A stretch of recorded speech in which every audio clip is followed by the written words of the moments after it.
Karibu mpendwa msikilizaji na mfuatiliaji wa St. Gaspar Media katika kipindi cha maisha ya watakatifu. Leo tarehe 2 ya mwezi wa 9 tunasikiliza na kutafakari juu ya maisha ya Mtakatifu Yusto, askofu na mtawa. Yusto alizaliwa huko Ufaransa mnamo karne ya 4. Aliteuliwa kuwa askofu wa mji wa Lyon huko Ufaransa akiwa shemasi. Baada ya kupewa daraja la uaskofu, aliwaongoza waamini wa jimbo lake kwa bidii na upendo mkubwa. Watu walimpenda sana kutokana na upendo na hekima yake kubwa, na hasa kwa huruma yake kwa maskini. Siku moja palikuwa na mwanamume mmoja aliyekuwa amepoteza akili baada ya kuugua homa kali.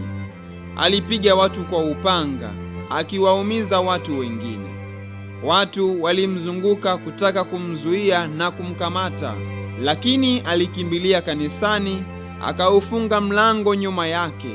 Watu walimfuata, wakakusanyika mbele ya kanisa kwa kelele na vishindo, wakiwa tayari kumuua. Askofu aliposikia vishindo vya watu, alijiingiza kati yao, akijaribu kuwatuliza, lakini hawakumsikiliza. Kwa hasira walisema watalichoma moto kanisa kama askofu asipokubali kumtoa huyo mtu. Askofu akashauriana na mzee mmoja, mtu mkubwa wa mji. Akapatana naye kwamba atamletea yule kichaa afungwe chumbani kwake ili watu wasimuue. Basi askofu aliingia kanisani, akatoka na yule kichaa, lakini alipofika mlangoni mwa kanisa hakupata nafasi ya kulindwa na mdhamini wake. Wakamkamata yule mtu kichaa, wakamkokota njiani, wakamsukuma na kumpiga hadi kumuua. Askofu aliona uchungu sana kwa sababu yule kichaa aliuawa, ingawa alikuwa amewekewa mdhamini, na mbaya zaidi, wamevunja sheria iliyokataza kumtoa mtu aliyekimbilia kanisani.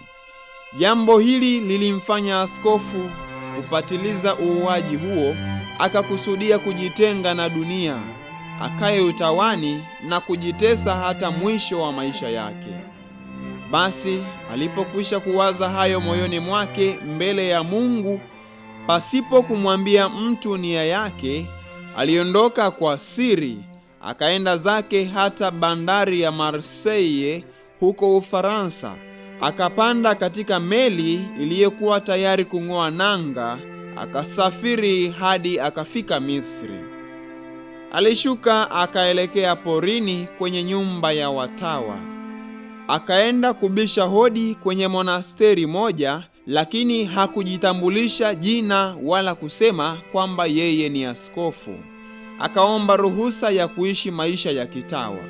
Walimpokea na akakaa miaka kadhaa akizoea kazi na sala pamoja na wenzake. Siku moja akaja mhaji kutoka Ulaya. Alipokwisha kuingizwa kati ya wamonaki waliokaa kitako sebuleni, mara alimtambua Yusto kuwa ndiye askofu wake, kwani naye mwenyewe alikuwa mzaliwa wa Lyon huko Ufaransa. Alimwendea akamwangukia akiomba baraka yake. Abati na wamonaki wengine walishangaa sana. Wakamuuliza yule mgeni habari za Yusto. Alipowaambia siri yote, wakamwangukia Yusto, wakamwomba radhi, kwani hawakumjua kuwa ni askofu. Tangu siku hiyo wakamchukulia kwa heshima.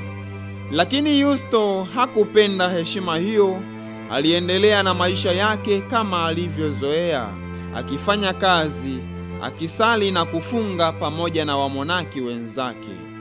Aliishi hivyo maisha yake yote mpaka akawa mzee. Akafa katika monasteri ile tarehe 14 ya mwezi Oktoba mwaka 390. Sikukuu ya Mtakatifu Yusto, askofu na mtawa, ni tarehe 2 ya mwezi Septemba, siku ambayo waliyahamisha masalia yake toka Misri kwenda katika jimbo lake la Lyon huko Ufaransa. Itukuzwe damu ya Kristo! Milele amina. Tafakari fupi inayotokana na maisha ya Mtakatifu Yusto, askofu na mtawa.